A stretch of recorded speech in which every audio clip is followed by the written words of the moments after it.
છે. ડુવા ગામનો વતની છું, બનાસકાંઠાનો, અને ગુજરાત સમાચારથી મેં શરૂઆત કરી હતી. પોઝિટિવ પત્રકારત્વ 5 વર્ષ સુધી કર્યું છે, એટલે કોઈ જ નેગેટિવ નહીં, કોઈ સરકારના સમાચાર નહીં, કોઈ પોલિટિક્સના સમાચાર નહીં, માત્ર ને માત્ર પોઝિટિવ સ્ટોરી લખવાની. એ વખતે જ્ઞાનાભાઈ, જે આપણે બધા જાણીએ છીએ, જે ખેડૂત છે, એમની સૌથી પહેલા સ્ટોરી મેં પબ્લિશ કરેલી, અને ત્યારબાદ એમને જે એવોર્ડ મળ્યા છે ને એમની જે આખર કારકિર્દી ચાલી. ત્યારબાદ અચાનક પ્રિન્ટમાંથી ઇલેક્ટ્રોનિકમાં ગયો હું, અને VTVમાં 5 વર્ષ સુધી મેં કામ કર્યું. એ 5 વર્ષ દરમિયાન ગુજરાતનો એક પણ ખૂણો નહીં હોય જે હું ફર્યો નથી. તમામ પોલિટિકલ હોય કે પછી કોઈ પણ ગામડાની વાચા હોય, ઇલેક્શન યાત્રા કરી છે આખા ગુજરાતની અંદર ફરીને મેં. મારો રસનો વિષય જે છે એ એજ્યુકેશન અને હેલ્થ છે. એટલે સૌથી વધુ બનાસકાંઠાના, એટલે કે ખાસ કરીને મારા વિસ્તારના જે થરાદ છે, ધાનેરા છે, બધાને ખબર છે કે હું અમદાવાદમાં છું, એજ્યુકેશન અને હેલ્થ સાથે સંકળાયેલો છું. એટલે ઘણા બધા મિત્રો આવે જેમને સિવિલમાં કામ હોય, યુનિવર્સિટીમાં કામ હોય, એ ઘણી વખત નથી થતા, આપણા બધાને ખબર છે. તો એ એક પત્રકાર તો ખરા, પણ એની સાથે મદદરૂપ કઈ રીતે થઈ શકાય તો બહુ બધી મદદ કરવાની તક મળે છે. મને પણ આનંદ થાય, કારણ કે આ લોકો કોઈને ઓળખતા નથી હોતા, એટલે ઘણી બધી વાત છે. જ્યારે હવે સંદેશમાં કામ કરું છું, સંદેશ ટીવીમાં.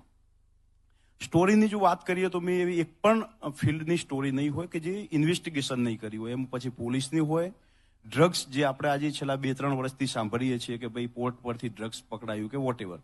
મેં આજથી 5 વર્ષ પહેલા અમદાવાદમાં ખુલ્લેઆમ ડ્રગ્સ વેચાય છે એની સ્ટોરી પબ્લિશ કરેલી ને ખૂબ મોટી અસર થયેલી, સંજયભાઈ. અને મેં પોતે જે ડ્રગ્સ પેડલર હોય એમની સાથે બેસીને ડ્રગ્સ કઈ રીતે લે છે એનું આખું, કારણ કે ડ્રગ્સ એવી વસ્તુ છે કે ચપટી જ આવે, તમને આપીને જતો રહે, એનું ઇન્વેસ્ટિગેશન ન થાય. તો રૂબરૂ બેસીને તમામના વિડીયોથી લઈને તમામ પ્રકારના ગુજરાતનું કેટલા પ્રકારના ડ્રગ્સ વેચાય છે, કઈ પ્રકારે વેચાય છે, એની શું મોનોપોલી છે, એ આપણાથી 5 વર્ષ પહેલા, 5 થી 6 વર્ષ પહેલા ડ્રગ્સની સ્ટોરી મેં કરેલી. ખૂબ મોટી અસર પણ થયેલી, ગાંધીનગરથી પણ એની નોંધ લેવાયેલી.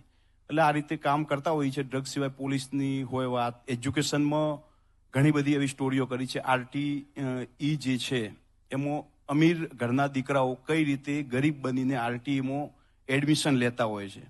તો એ છેલ્લા 5 વર્ષથી કન્ટિન્યુ લગભગ હું અમદાવાદમાં 100 થી 200 વિદ્યાર્થીઓને લીધેલા એડમિશન કેન્સલ કરાવડાવું છું.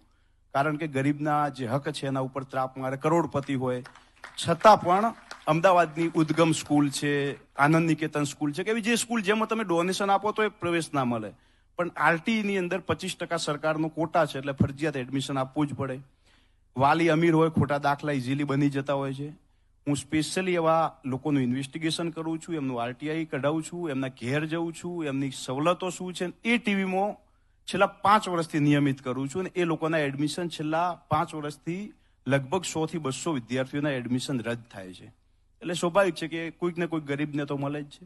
એટલે આ પ્રકારે કામ કરીએ છીએ, અને બાકી બીજા મિત્રો છે એ થોડું માહિતી આપશે.